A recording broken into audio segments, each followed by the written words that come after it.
Back in the shop. So the fillets have cured. They look pretty good. There's some little bumpy bumps, but I mean overall they turned out pretty good. So I think what I'm going to do is go ahead and put a coat of primer on all this to kind of get the wood and the cardboard sealed up. We still need to like put in. We need to mark the spots for the rail guides. We need to put a vent hole in the lower section, a vent hole in the upper section. We need to get the electronics bay all kind of put together, and it'll have like a hole for the switch and make sure that it has a sensing hole in it. Some places for the I'll probably wait and do the shear pins last. That's where you kind of drill and tap the holes for the little plastic shear pins to hold everything together. So right now I think I'm just going to kind of get a coat of primer on all of this to kind of seal it up. The insides of the tubes have all been kind of sealed up with the finishing resin, but there's no resin or anything on these fins. They're just bare wood right now. So I've already kind of got the primer going on the nose cone. So that's what I'm going to do. But the first thing I want to do is kind of wipe, especially these down. They kind of have this, they call it the amine blush on the epoxy. They kind of leave like this waxy kind of coating after you're done, after they're cured. So I'm going to wipe those down with alcohol, and then we'll get the coat of primer on this thing. So let's do that. Some epoxies do this more than others.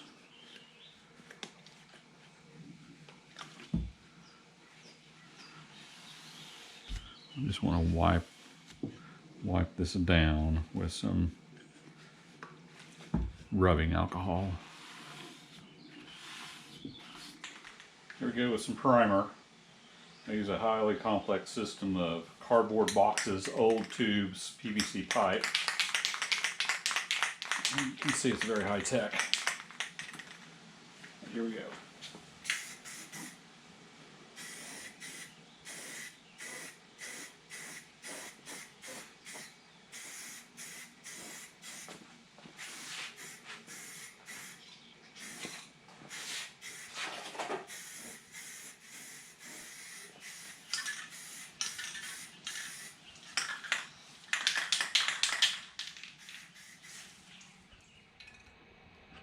Welcome back to the OK Turbo shop.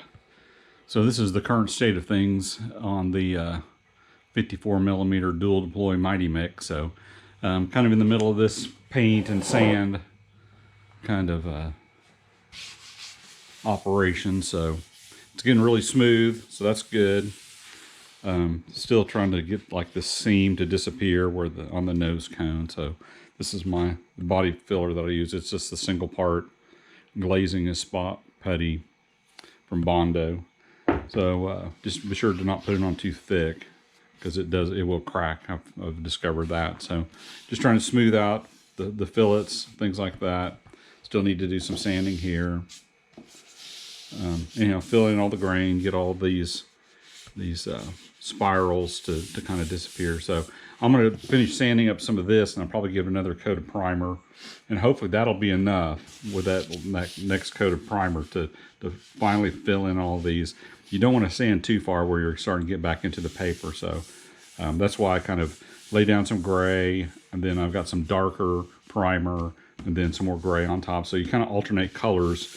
It helps you see how deep you're going.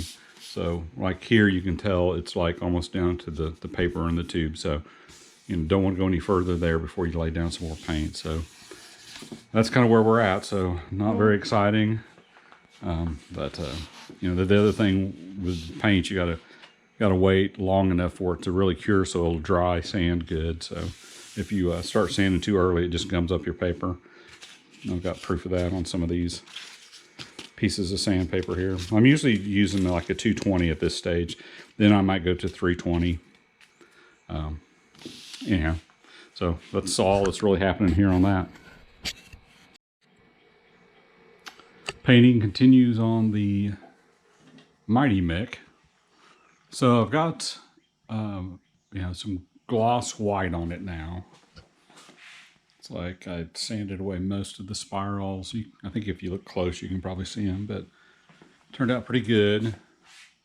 So now it's time for the dark green. Of course, I had some little gnat bugs that decided to sacrifice their life to mess up the paint job. So I'll probably wet sand those.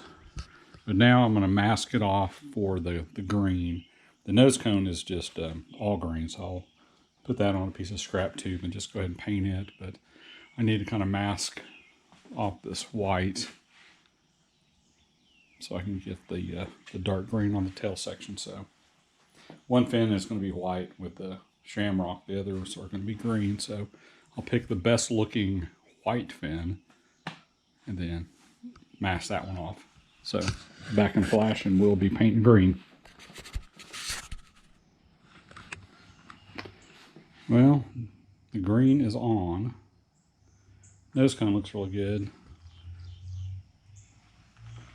The fin can, I don't know, like there's some, it went on too thick there. I may have to do some wet sanding, some polishing. I don't know.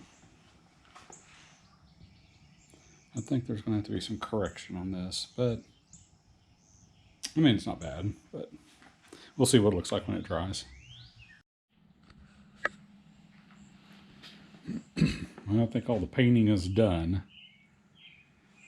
I even peeled off the little pieces of tape off that were protecting the threads on the motor retainer line nuts. So that's it, green and white.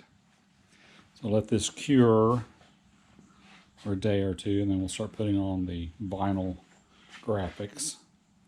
It looks like the paint turned out pretty good. I mean, there are some minor imperfections and stuff, but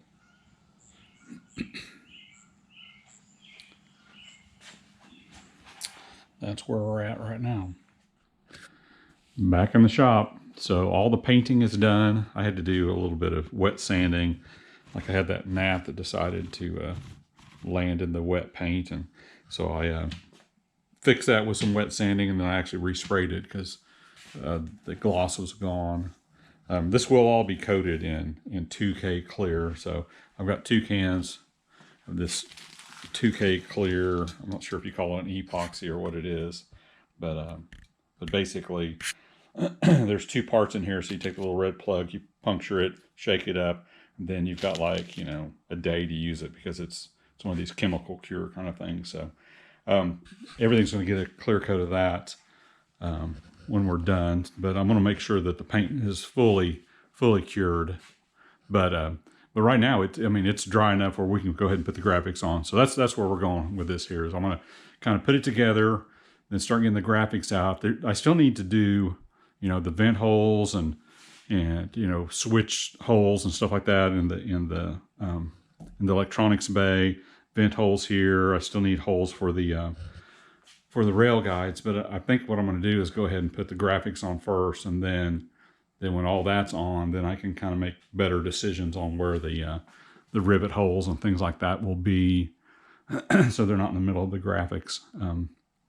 I've run into that a few times where, you know, you pre-drill the holes and get everything, then you start putting the graphics on, and it ends up there's a hole right on top of or right underneath one of your graphics. So we'll see how that turns out. Let me kind of put it all together, put it on the stand here, get the graphics out, and I will show you how the graphics go on to the Mighty Mick 54mm dual deploy version.